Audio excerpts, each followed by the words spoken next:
new Labour government. It's fantastic.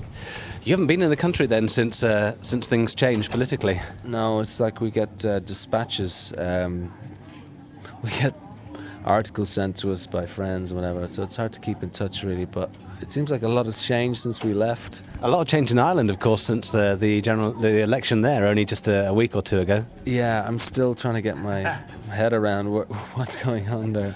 I'm not sure that it's that easy to grasp, actually. I tried myself, and it looks like a hung parliament or some kind of like weird thing. The show tonight was...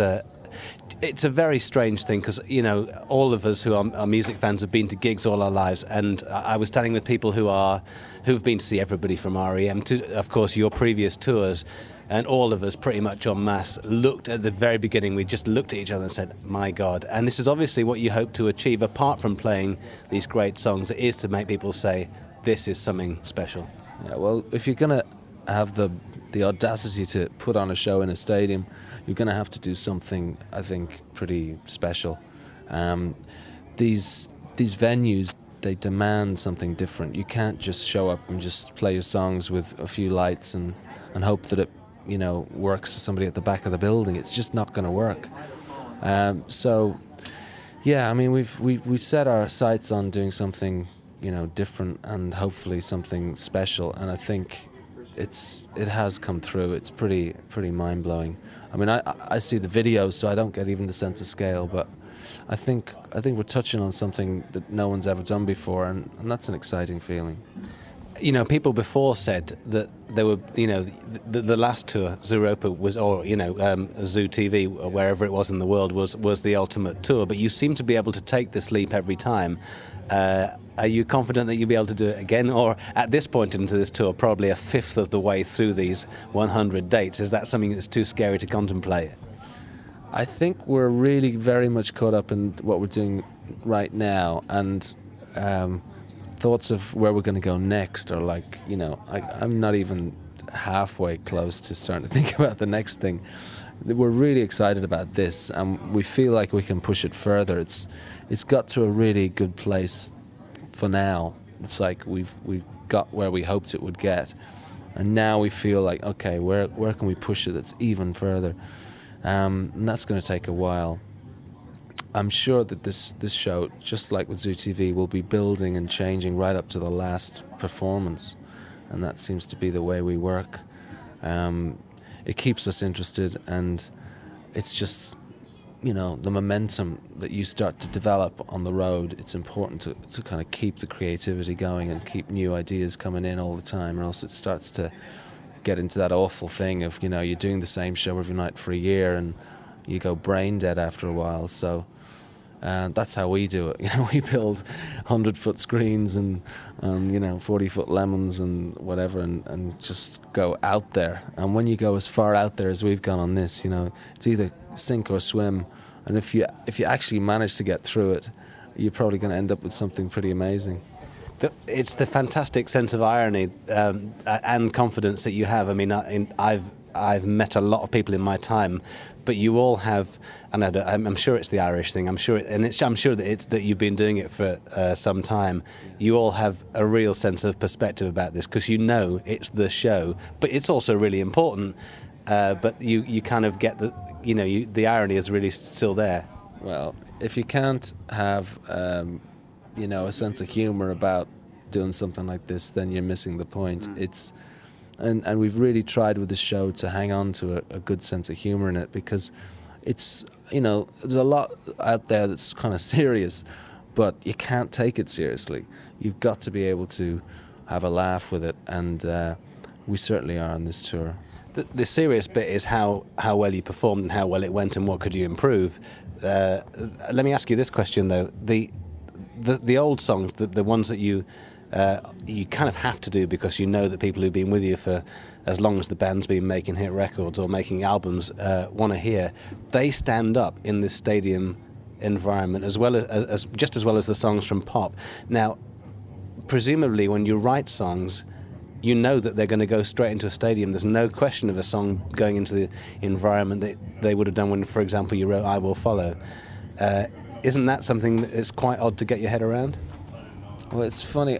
We always seemed to um, to find that our songs worked in big arenas. Even when we were playing clubs, you know, the move up to theatres was like, oh, this seemed like a more appropriate place for a lot of our songs. And then we moved up again, and it was, oh, wow, this is working.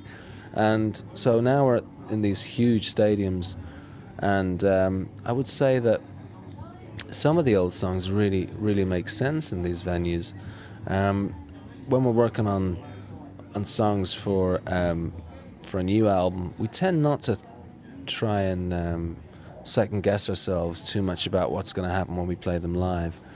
But it's like our songs always seem to, as Bono puts it, have no roof on them. They seem to just lend themselves to big venues. I don't quite know what it is. Maybe it's a sense of just the ambience that we've always, and the cinematic quality that we've always had in the sound. It just kind of connects, and it really can go to the back of a big venue like this. You know, I suppose every band's thing is different, but we've always sort of felt very at home in these big places.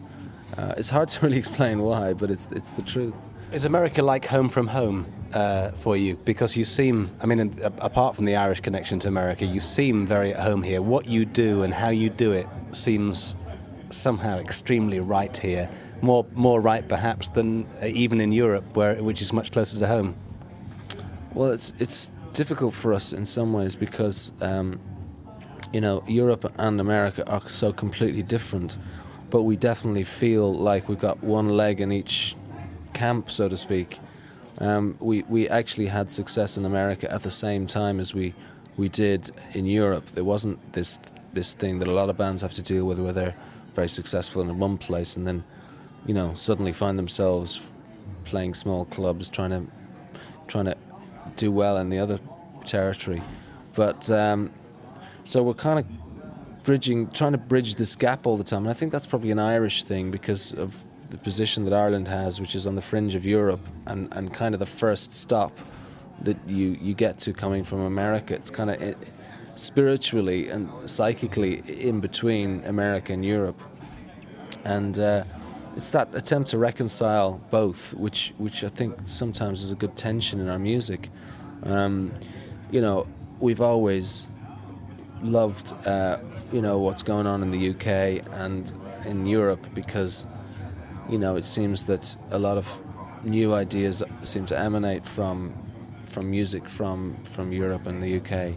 But what's happening in America is also quite surprising to us, and, you know, it's like, I think people in the UK sometimes think America's very homogenized and a bit bland, but actually when you get to know what's going on here, I mean, New York is like a small country in itself, and yet it is so different to, you know, Los Angeles or San Francisco, which is where we are tonight, or, you know, Austin, Texas. It's like you've no idea how much variety and how many really fascinating things are going on in America.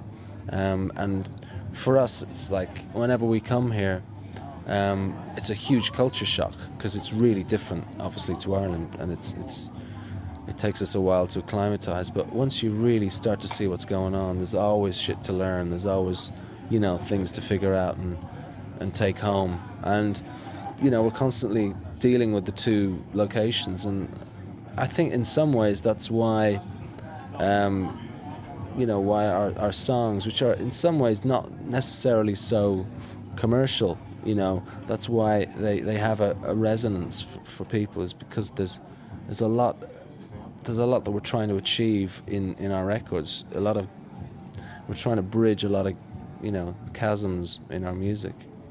Two more questions, because I'm mindful you've worked hard tonight and you have another gig tomorrow, and I'll edit all that anyway. Don't worry. And I'm interviewing in the corridor. Just to go back to the small gig thing, one of the images that you put up during Hold Me, Thrill Me, Kiss Me, Kill Me was of Bowie, and I saw him recently at the Hanover Grand in London, which is like 700 people in a room, and it was just the most electric thing. I also I'm back on a real big Bowie tip because I interviewed him in New York with somebody recently, but just that thing about him seeing the audience, he was absolutely loving every second of that kind of intimate thing. When was the last time you had that kind of like small audience intimate thing? And given what you said already about these huge stadiums, does that appeal in any way? I have to say that there is a kind of nostalgic appeal, but I like to feel we could do it in a small club, in a small theatre, and that we could, it would work for us. But I have to say I'm not that interested in it, in the sense that I think our big challenge, certainly at the moment, is to do something for these big venues. That's not to say that we won't, get into playing smaller clubs or smaller venues in the future, but not right now. The smallest thing we've done recently was we did a show in aid of the campaign to free Tibet in New York, and we went on like in the middle of the afternoon with no lights, no screens, no production, in front of a kind of mixed audience. And we had a blast, we really had a good time doing that. So that was kind of cool. It was nice to feel that we can still do it in a very stripped down way. But it doesn't have any fascination other than just maybe the sense of that's what we used to do, and can we still do it? And you certainly can. Even elements of this show, Popmart tour, show that you can, and we're looking forward to seeing you in the UK. Thanks very much for your time. Thank you, Mark.